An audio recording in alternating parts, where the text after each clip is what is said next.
What's up, everybody? It's your boy Manuel. Today we are talking to friend and comedian Erik Rivera. I gotta be honest, I'm super proud of.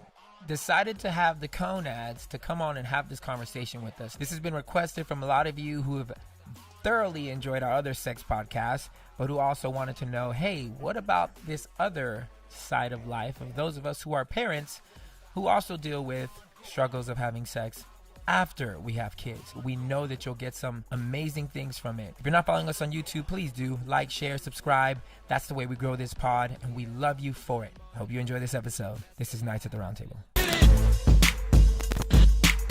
And welcome to another episode of Nights at the Round Table. It's just your boy, Man Weezy. I got my queen to the left of me, as always, Angela Johnson. Hello. I got my homie Be Real over there, No Ho. Hello. And we got ourselves another comedian. That's my Filipino accent. Erik Rivera. He's not Filipino, I'm but not. I am not. no, Erik is not Filipino. Erik is not. I don't know why I said You always do Joe Coy's, comedian. Yeah. You think you're a comedian? whether he's talking to a Latino comedian, a black comedian, But listen, a white if you want to give me those fans, I'll take them. I'll play it up. Yo, Erik, how you doing over there? Corona and chilling. I'm doing good, man. I want to hug and shout out all the teachers out there because now I see the work that they put in. Not that I didn't think they were doing work before. I already told my wife, I was like, when this thing is over and we're back out to normal, I'm going to mouth kiss all the teachers. It is happening. I can't imagine. We don't have no kids, so we don't know what it's about. I mean, I see it in, like you talking about it, my sister talking about it, my friends who have kids that are just like, I'm going crazy. I couldn't imagine that life. Yeah, at all. We couldn't do it, so God bless you. Yeah. Thank you. Yeah, because you don't realize, you're always like, oh, they're always around, but, you don't realize they go to school, there's little breaks you get. You could take them to the park, and they can run around and just get tired, and you just sitting there watching them, but now you can't even do that because you don't know where this thing lives. Yeah. What furniture they could touch and get sick, so now it's just we got to stay home all the time, and they just never get tired. I'm like, I'm drinking 3 cups of coffee. I'm like, are you guys drinking coffee when we're not looking?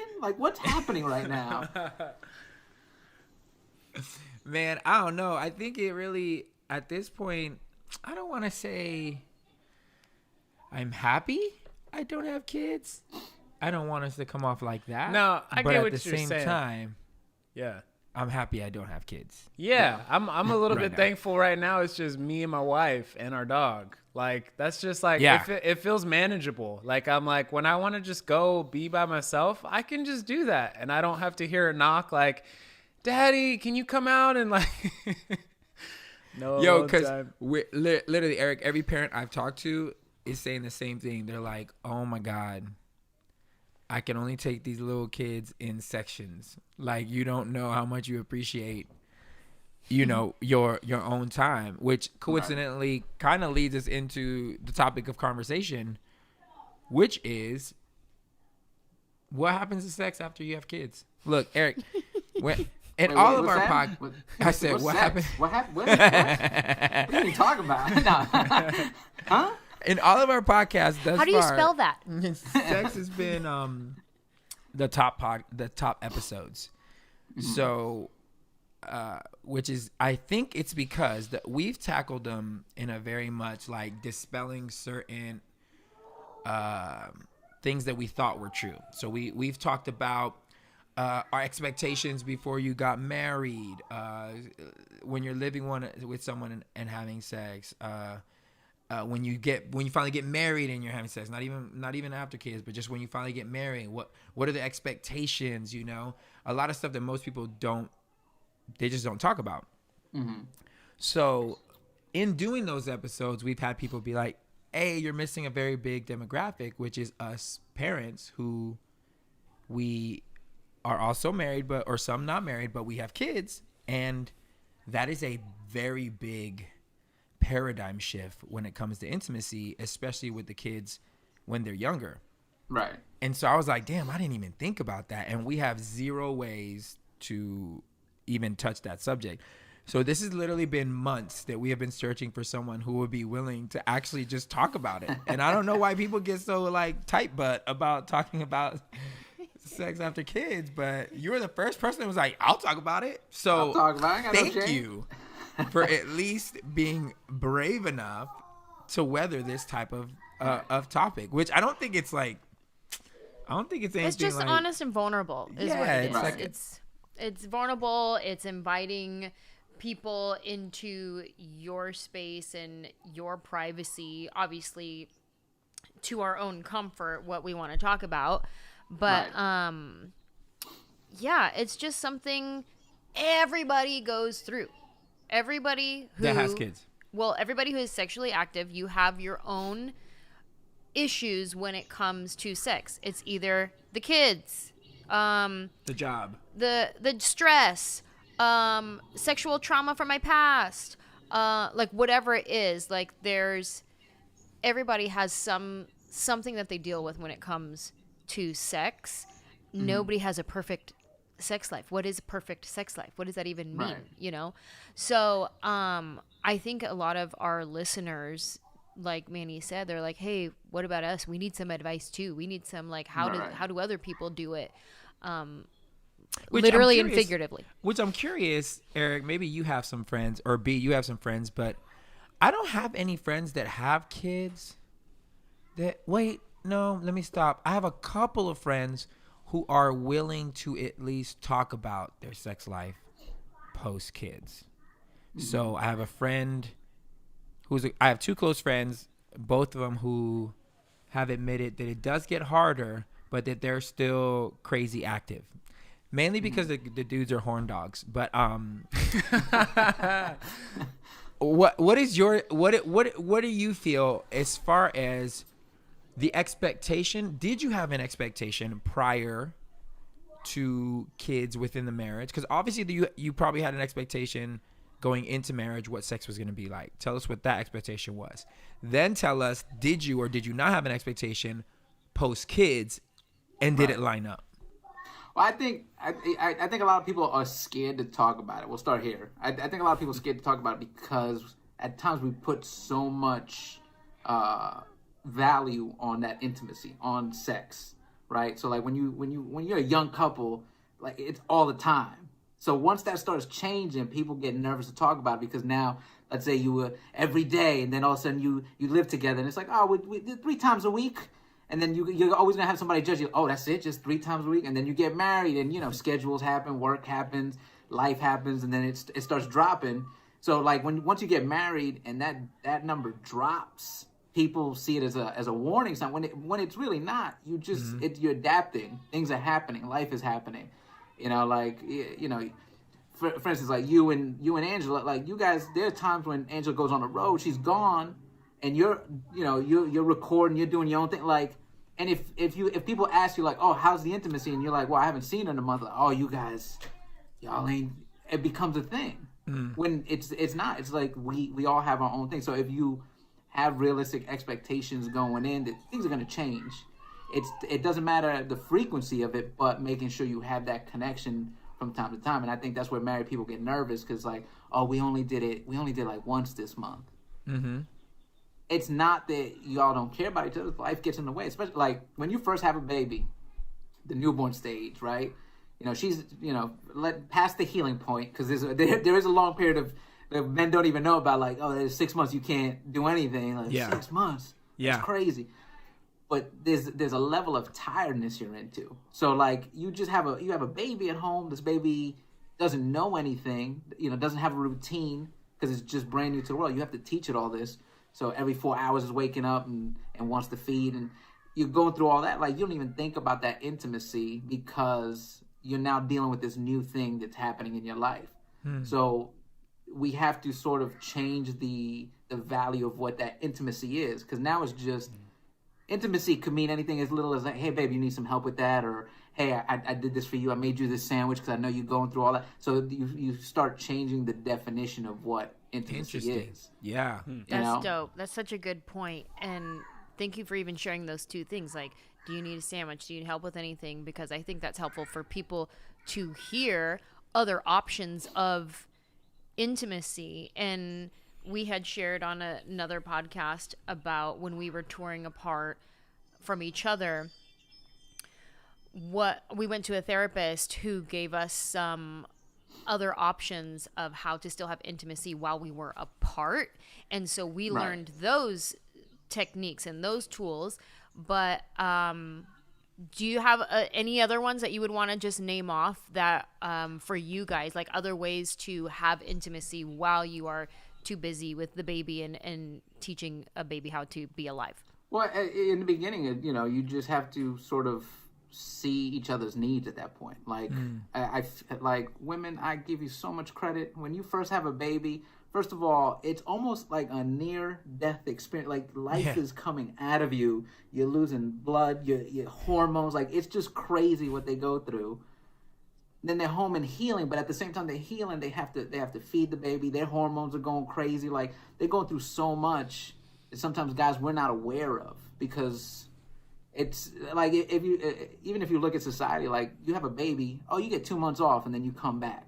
Like, that's crazy that it's only that quick a period to heal up, and then you got to come back to work. So like, we don't even realize the stress is putting on a female's body. I had to watch a documentary of showing how, like, a woman's organs shifts while the baby's growing inside of her. Like, there's ripping, there's tearing, they got to get sewn back. Like, it's so much going on. Wow. It, like, sometimes, like, if we don't realize what's happening, like, you're quick to, she's fine. Like, no, listen to her needs. Like, you can help her out by, like, doing the laundry for the baby, and for her, help her out around the house. Like, little things, like, even like getting her flowers. Like, you don't even realize how much that means to them, like, while they're going through this period of just trying to get back to some kind of normal. Well, because a lot of women go through the postpartum depression. Yeah, did your wife go through that? Or? She had hints of it, like, she had touches of it. I don't know how deep it was, because sometimes, we don't want to share that vulnerability with each other. Like, for instance, like, I've never gone through anything like birth, but there's times I'm going through, like, lows in my career, and I don't want to put that on her plate. And I'm sure she was doing the same when she was going through this postpartum, didn't want to put that on my plate. So, I would see stuff like that, and, I'd find ways as a father to go, okay, you know what, you rest, I'll do the bottle feeding on the next one, and I would take the baby out, boom, maybe get her a coffee or something that I know would help her throughout her day, and just a nice little, like, here you go. And that's an intimate moment for her. Like, you rest, I'm going to come back, and boom, I got her flowers when our first son was born. I put him on, I strapped him on, which... horrible idea. It was like wearing a weighted vest, and I didn't realize how far things were. I was like, I'm gonna walk over to the florist. I'll walk over and get this coffee, and by the end of it, I was like, whew, this is rough. She did that for 9 months. She did it for 9 months. Yeah, I did it for like 3 blocks. I was like, whew, my back hurts. It's interesting though, that I think that the most important thing you said, which I think people need to hear, is the redefining of intimacy. Because it is true that there is an expectation, and it reminds me of the episode of Friends. Friends comes up so many times in this podcast. Friends and Drake. There's an episode which we just saw where Phoebe is with what's his face, Michael Rappaport. The cop, and they're having sex all the time, and Monica gets super competitive, and she's like, "You're not the only hot couple. Me and Chandler, we do it a lot too." And so they're competing with Phoebe to have the most sex. And then Chandler has to calm her down and be like, man, we got other things. Like, we got other things that we do that they can't do, because they're just in that stage. And I think what people need to hear, or at least feel, is that and this is something that I've always known, I realized quickly when I got married. Because you think when you get married that sex is going to be what it was when you weren't married, and it's just not. It's not. You going around getting strange ass all over the place is not an equivalent to working through real issues. You dipping your Where did you go? dipping your tip in the pond of hoe. Were you at the She fairgrounds? got, she got the 3 carnival? arms. All right. Right? How strange we talking? But when you come into it, you think it's like, I don't know. Somehow you think it's going to be the same thing, but you have to like literally redefine. And this is something that happened real quick. In our first year of marriage, I started realizing, I was like, oh, what's now attracting me about sex is that I'm actually building something. So it's no longer about a mood or whether I'm in the best shape of my life. I'm slowly losing it, but it's become more of like, every time we do this, every time we connect, I am building, like, I see it as building a brick on the house that's going to be our life. And it's so much deeper than what I thought it was. That it was just this act that needed to be this way that I saw on TV, or that it needed to be this. It just became something so much more deep for me. And intimacy, I've learned, is truly growing. And I've gotten as much intimacy and fulfillment in our communication growing and us truly understanding each other than I do in actual sex. Because sex is great for the moment, but when we are communicating correctly, and when we're seeing each other, and when we're creating space for one another to be authentically who we are, and to not have fear of who I am, but let her in on all of who I am, that has become way more of a like, you can't tell me. It's so amazing. It's truly gratifying. Yeah. You know what I'm saying? I don't know if you feel the same way, B, But also it does help the sex be better. it does help the sex be better. Right. Yeah. No, Yeah. and that's another thing married people really have to work on, is that communication. Exactly what you said. Like, if it changes. So sometimes we'll go through these, like I get to stay at home with the kids, and then I do stand up at night. And so my schedule can be crazy, where I'm with them all day. Katie gets home, we have dinner, boom, off to the clubs. And there's times like we're like passing ships. We barely see each other. And then the same thing, like we get home and it's like, oh, she's tired from work. I'm tired of being with the boys all day. It's like, all right, let's just watch something on TV. And it's easy to get into those routines of not talking to each other. And then what happens there is, because you don't communicate, and it happens with a lot of people that have kids, this resentment starts to grow. Because we're not communicating with each other and sharing our day with each other, or even doing the things we were doing when we were dating, first married. Like, date nights are super important, because it's the first time you get to go out, leave the house, because sometimes married couples are like, oh, we have dinner at home. But it's not the same, because that person that stays at home, they're like they're still in the office. They don't want to be home. They don't want to have to clean up. They want to have that date night to get dressed up and feel like a person again, go out, and then connect with each other. Yeah. We forget that communication is such a big piece of it. And that's why sometimes you'll see these married couples, they have the kids and they're just going through the motions. They're not talking to each other. They're not really communicating. There's no connection. And then 10 years down the road, they look back and they're like, I don't even want to be here no more. And it's sad to get there. B, what were you going to say? Yeah. No, I was going to say earlier, it's kind of a different thought, but kind of piggybacking on what you were saying is, I think, especially like as a younger guy, my expectations, a lot of it is centered just around me and my needs. Like, this is what I want to get out of this sex life. This is what I want out of our intimacy. But as I was hearing Erik share earlier about redefining intimacy, everything he was saying about what is his wife needing, and so it's bigger than just, this is me and what I need and what I need to get out of this. This is more about, how can I serve you? How can I help you? Because I know the load that you're carrying. And we've talked about this several times when it comes to the relationship episodes, is that's why this partnership, this relationship is so powerful, is because it's two people who are like, yo, this is bigger than me. This is not just what I need to get out of this. This is, how can I help you? What are you needing out of this? And communication only serves to help you better understand that and help to be that in the midst of all that. Yeah. No, I agree. I feel like,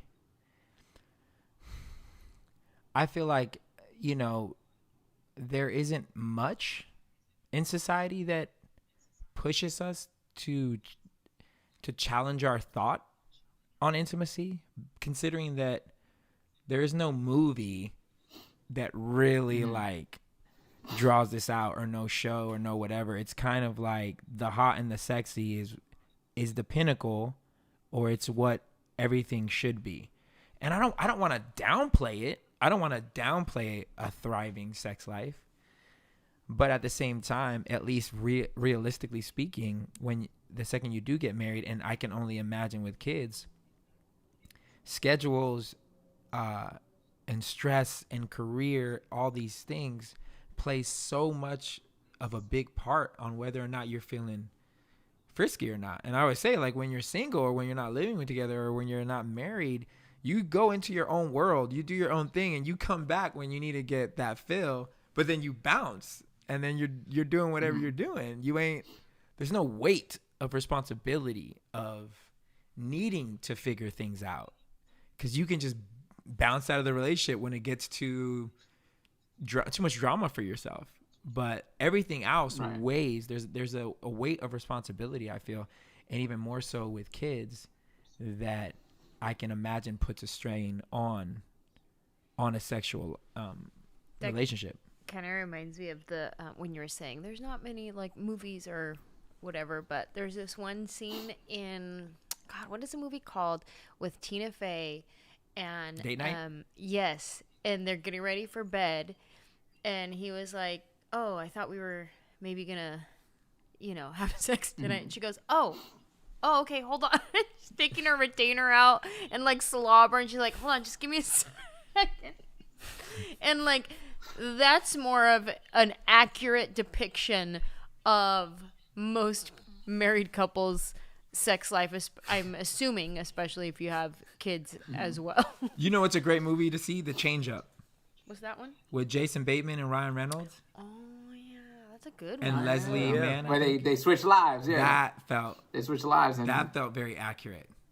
Where Bateman didn't want his life anymore because he was like, kids, the wife that he no longer sees as hot or not, whatever, and he's just kind of wishing he was something else. So he gets his chance because he ends up in Ryan Reynolds' body, and Ryan Reynolds ends up in his body, and they go through life kind of realizing that they miss what they had.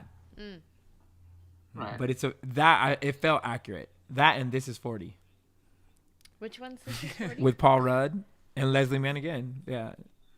You never seen that one? This Is 40. Oh, man. yeah, It was good. Yeah. I just Okay. recently saw that. Those felt like accurate portrayals of like what it's like. I don't know, again, because I don't have kids, so I don't know. But see, so all those characters, and then you guys said a beautiful thing a couple minutes ago where you guys were talking about you went to therapy because you were touring a lot, your schedules, and you wanted to redefine the intimacy. Yeah. I think a lot of it has to do with the people in the relationship have to want to make that change.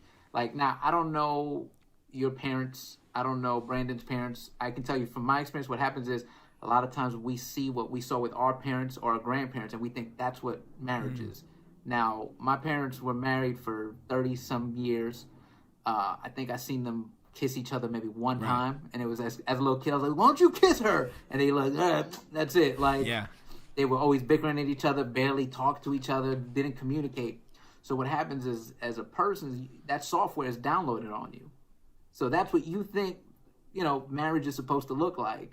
And then we see these romantic comedies like, that ain't real. Who can really have that?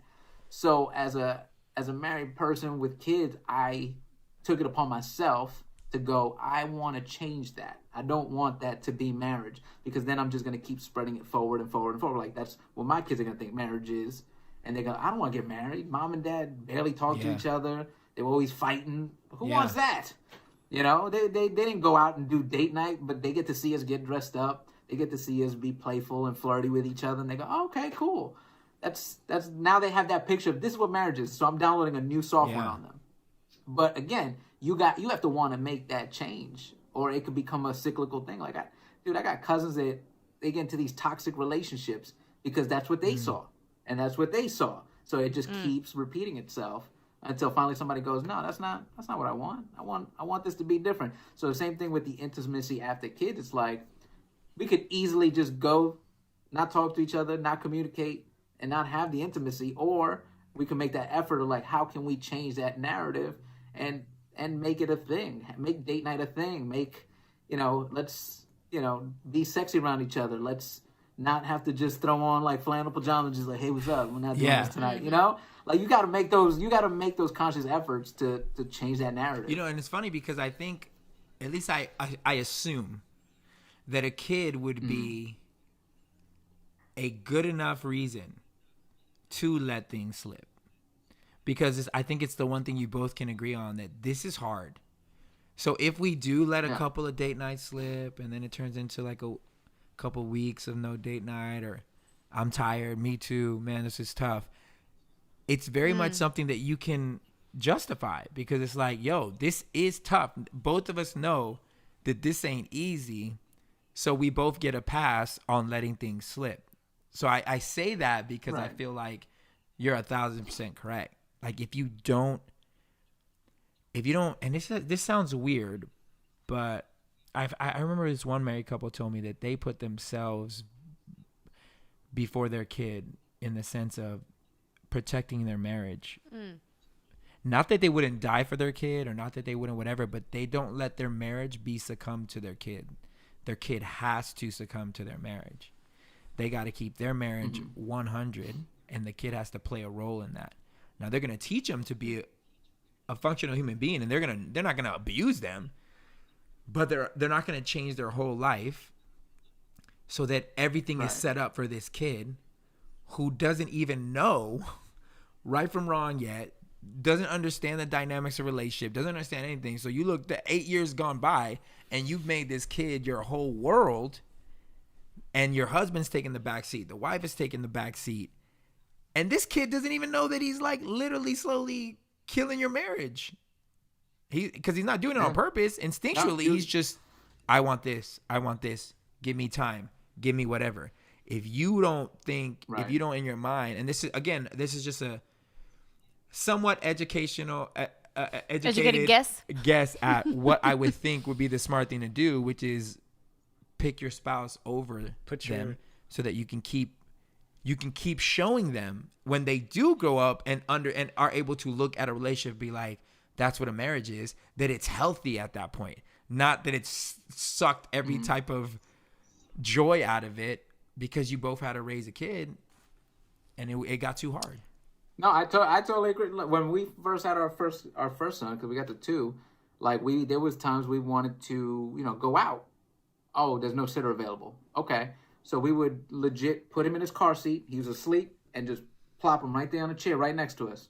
Because we're still going to have these date nights. We still have to go out and be people. Like you're saying, you can't let it ruin that marriage. Because it's easy to go, oh, we're tired tonight. Let's just order a pizza. Let's stay and throw the sweats on. And then little by little, you just start not really paying attention to each other and not seeing each other as sexy no more, because I'm wearing the same sweats I've been wearing for the last 5 days straight. Yo, well, that brings up something then. Do you have, and this is funny, but do you have well, I don't know if it would call moves or secret things that you do where you have to like put the kids aside so that you can have sexy time? Like, is it like when you and your wife are like, yo, we know these little kids love Frozen. So when Frozen goes in, me and you know that Frozen is the moment. That is the cue when you hear code word Elsa. When you hear Elsa singing, you know in 5 minutes we are both going to be in the bed. Like, is there any type of like things like that you have to put in place? Hurry up, because Olaf's on. No, we usually do bedtime, man. Once bedtime, it's our time to check in with each other before we, let's say binge watch a show or jump into anything. Like, let's check in with each other. How we doing? Let's not talk about the kids. Let's not talk about work. Let's just check in. It's you got to do a check in from time to time. Like, just like anything else, you go to the doctor, get checked. Like, you should check into the relationship. Like, what's been going on with you? You're stressed. Are you okay? This, that, and the other. And you find, by the way, that also builds and helps build that relationship for the intimacy. Because you're checking in on her. She's checking in on you. And this is your partner. This is the person you're trusting who loves you. And she's checking it. It's a moment of intimacy. So then when you go to bed, it's like, okay. What have you found that has been the most beneficial thing in that building towards the nighttime? What has been the most beneficial thing, at least within your relationship, that you have found that Preps the mood? Yeah, that makes intimacy successful. Put it that way. That both people are like, oh, I want this. Red wine. Red wine. Liquor it is. Oh, you want some wine, girl? That's what.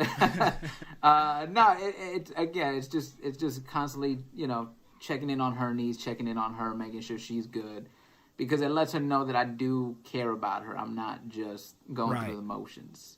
It doesn't necessarily mean every time I check in on her, we're gonna have sex. I don't want guys to hit me up later. I checked in on her. I didn't get nothing. You lied. You were wrong. You're a liar. I asked her 3 times how she did today. I have 2 questions for you. Go ahead. One, okay, I'll do the more serious one first. Did you guys, when you first had your first kid, did you guys let your child sleep with you in the bed? No. Okay. No. I don't like back to Manny's point. Like, you let it.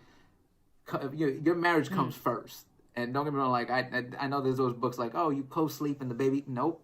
That baby's got his own bed that we built. We bought. We built him his own little room. That's his.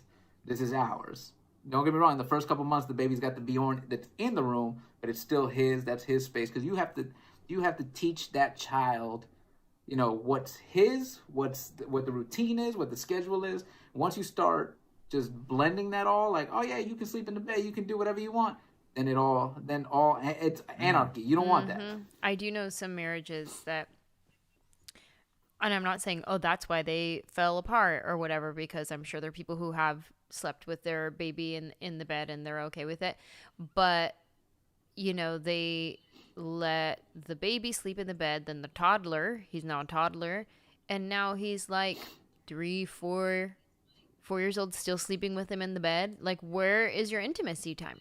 Mm-hmm. Like, that's what you trained the child to know, is that you're equal with us, you sleep with us, this is everything. Like, to what you were saying about making your world revolve around the child. I don't have any kids, but I feel like that's a dangerous place, allowing your child to grow up sleeping in the bed with you and it becoming a place for, this is family time, when it's not family time. This is mommy, daddy time. You are over there. Right. Family time is when we're on the couch watching Frozen or whatever. But my other question was, do you have any stories of sexy time gone wrong from the kids interrupting or anything like that? I have a funny story of a good friend of mine that when their daughter was younger, they were in the bedroom and it was like early in the morning before the kids woke up. But apparently the daughter woke up and she came into the room and she was at the foot of the bed and she was just tall enough to like see over the foot of the bed. And all they heard her go was, "What's that?"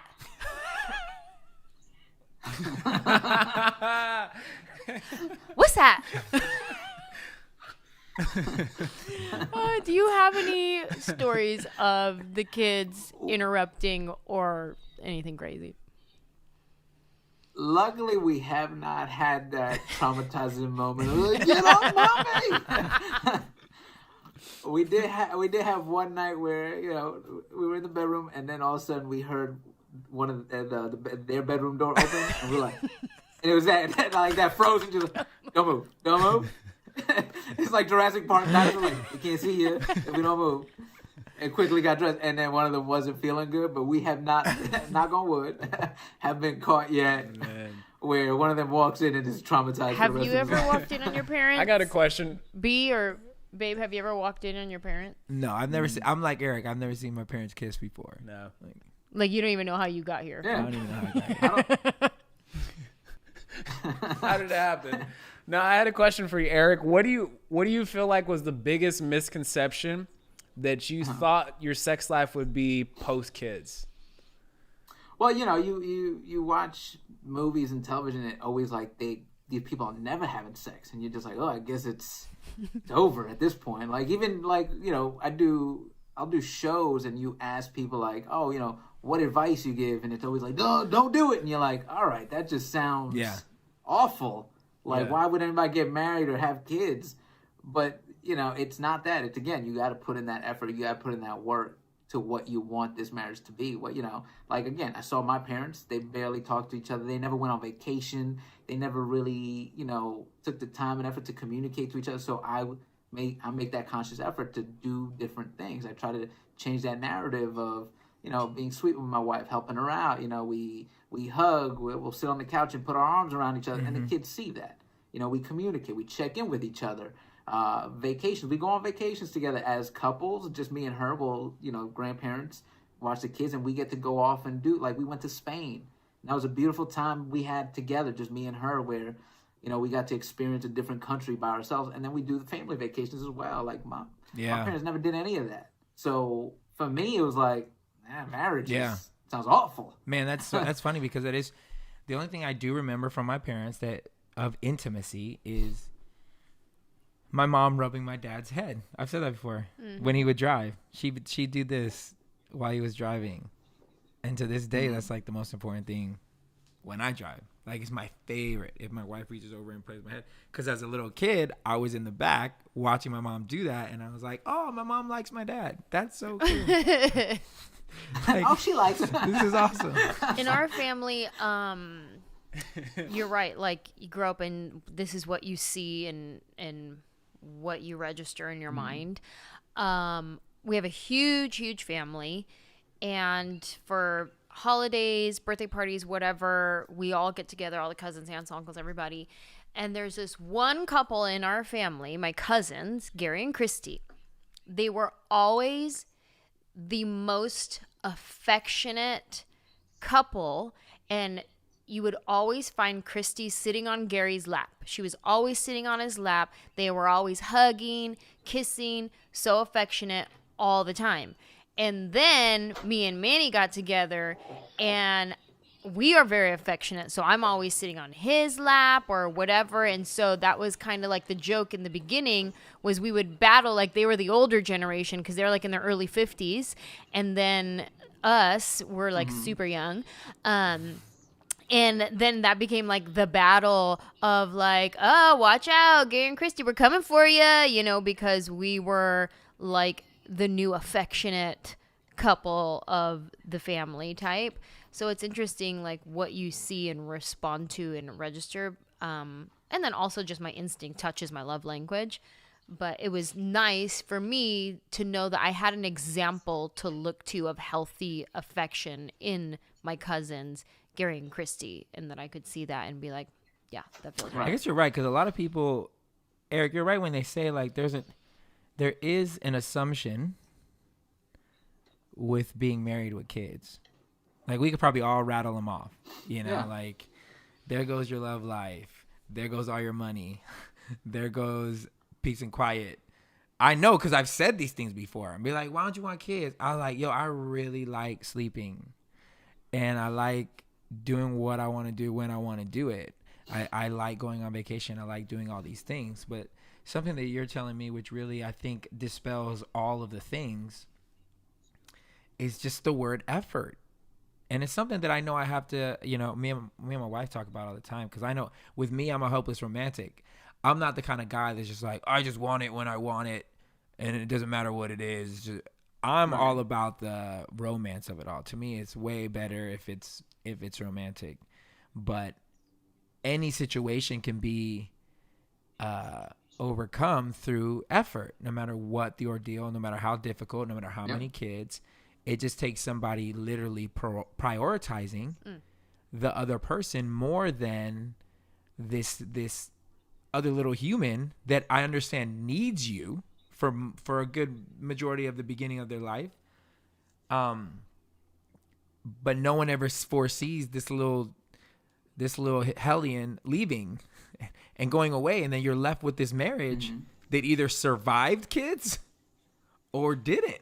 And it's funny because we left my parents, and they have their own little routine, and my parents are still together. I've never asked them this. There's something else I'm going to ask them when I see them again. But whether or not they feel like they survived us, You know, like. I like that this podcast is giving you ammo to go to your parents. Hey guys, It is, because as I'm talking about it, I'm like, man, I've never asked my parents these questions. Like, did they survive us?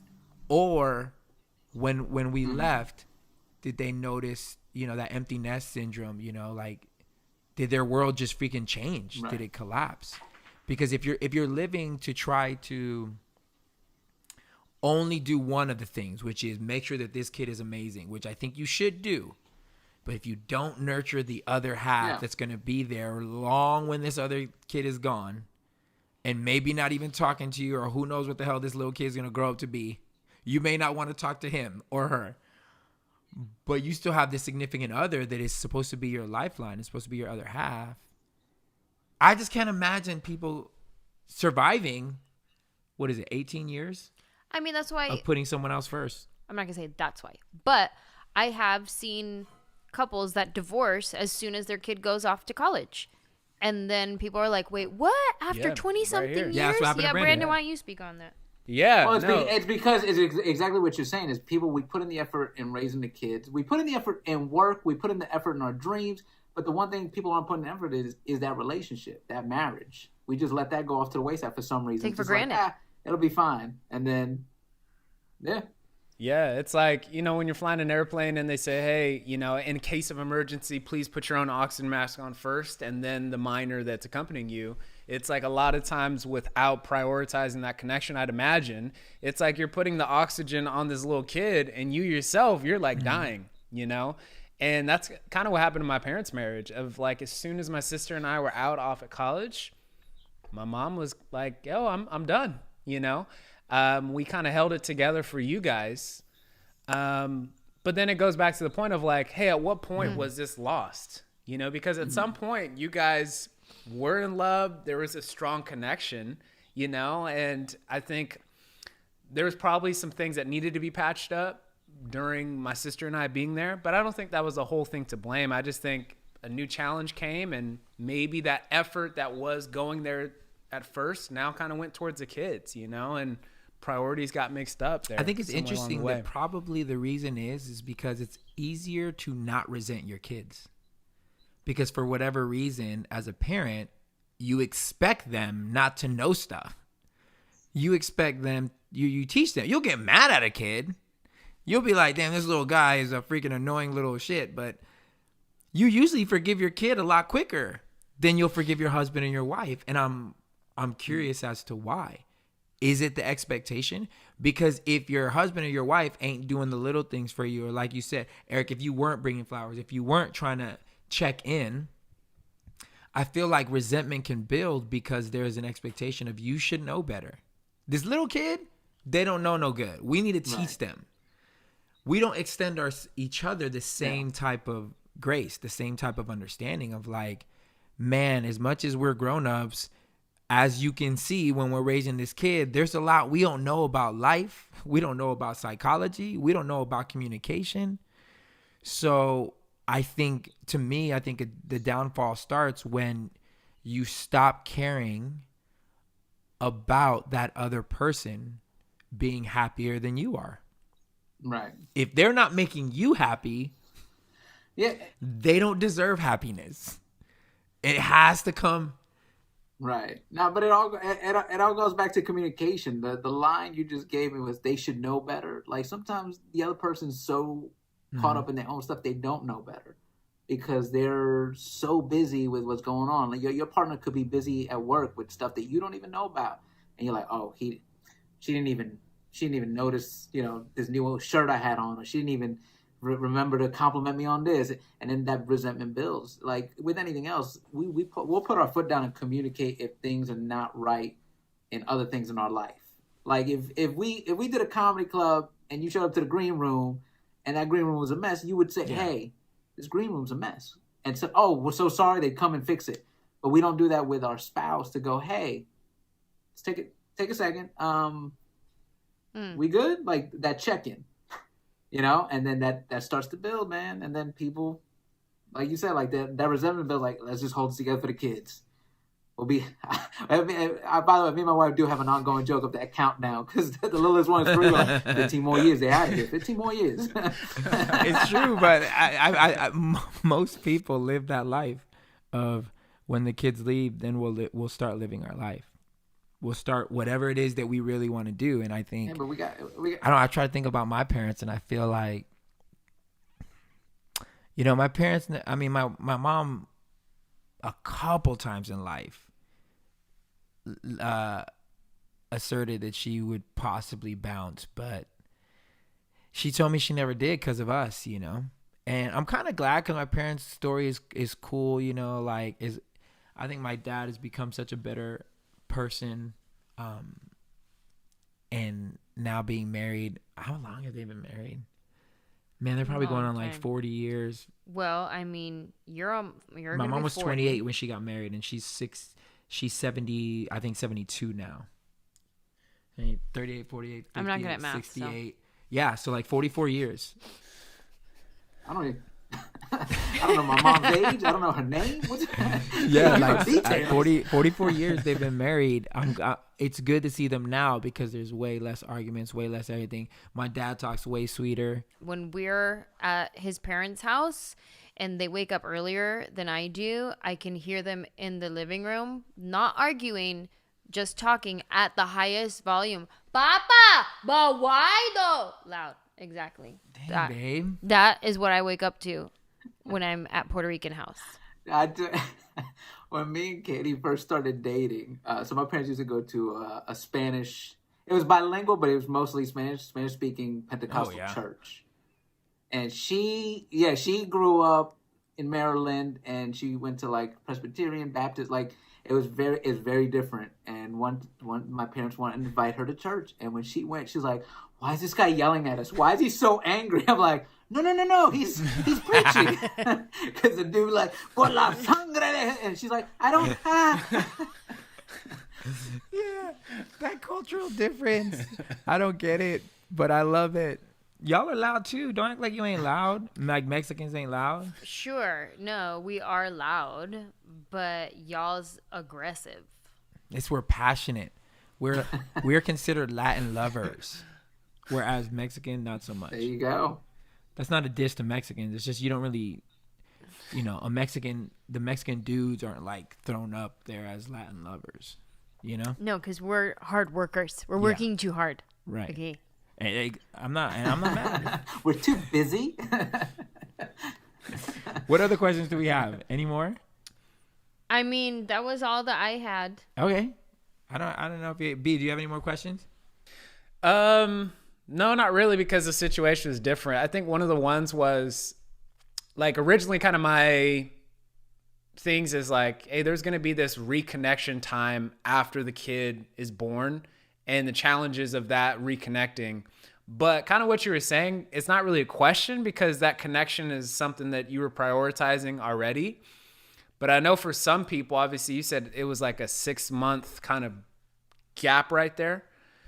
And coming back from that, kind of getting back into the groove, maybe share a little bit about just that reconnection time. Well, it's just, once that period of like, oh, you can't do it, like you don't think you're going to jump back in.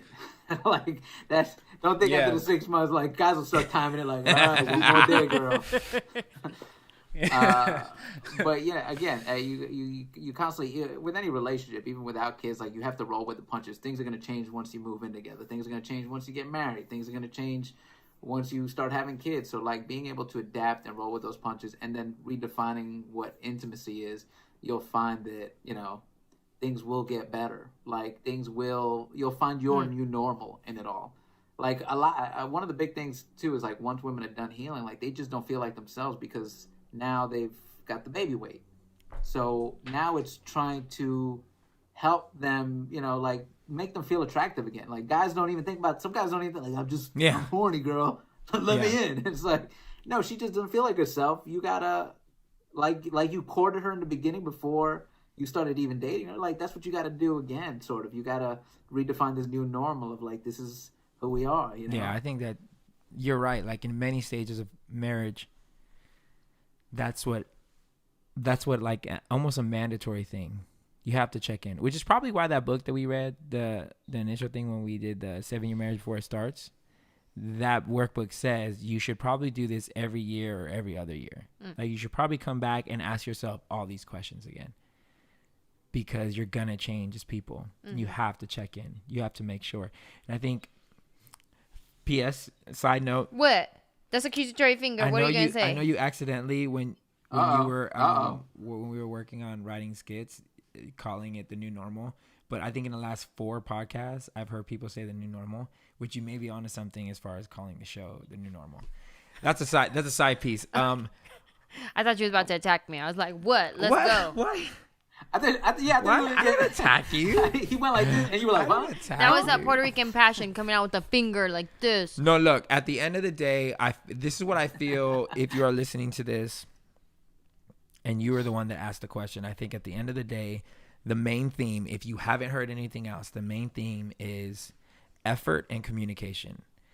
If you're not willing to put in the effort, no amount of anything is gonna fix the lack of intimacy. And if you don't communicate that effort needs to take place, then the effort can't even begin. I don't think it's ever going to be easy. I've never heard one parent say being a parent was easy. I've always heard them say it's going to be worth it. And I think the same goes with your relationship. I don't think it's ever going to be easy. But I know one thing that sticks in my mind. I always see these old couples walking this neighborhood. And I kind of think like, man, if we can make it to like an old couple who still holds hands, like I kind of think that's pretty dope. You know, like a couple that survived. And I know like in a bad way, but life is kind of like a massive test, and you don't know, as everybody knows that we're sitting in Corona times, you don't know what the hell is going to happen. And surviving this is a testament to effort and to communication. So I think those are the 2 things that you take away. Beyond anything else, I think those are the top. Anything else you want to leave us with, Eric? No, I love that you see a little old couple around the neighborhood, because we have this little old couple. They walk every day and they hold hands, and I'm always so like, dope. Look at them. I always feel like calling my parents. Like, walks, you know? Why don't you guys ever hold hands? I want to ask my parents that too. Y'all couldn't hold pinkies? Y'all couldn't. Like, what's up? Show me nothing? Dang. Don't think I'm not gonna call my mother after this. Like, why couldn't you rub my old man's head while he was driving? You never rubbed his head. Bro, I appreciate you taking time. I'm gonna let you get back to your kids, because I know it was crazy just getting on this. But thank you for making time for us. And yeah, I'm sorry Katie never made it, and I'm sure she's over there wrapped up in some kind of Easter egg. This is perfectly perfect to this topic. You gotta roll with it, right? Sometimes you just gotta roll with it. You know, and I appreciate you taking time out, totally. And we'll get up after this Corona time is over and actually kick it again. What up? Hey guys, thanks so much for tuning in. Go check us out on YouTube. If you've just been listening to this, go look at our pretty faces on YouTube at channel Mind of Manny, and check out our merch, all that good stuff at MANWELL'S.com. We love you guys so much, and hey, we pray you find a seat at the table. But if you don't, you are always welcome at ours. Cheers.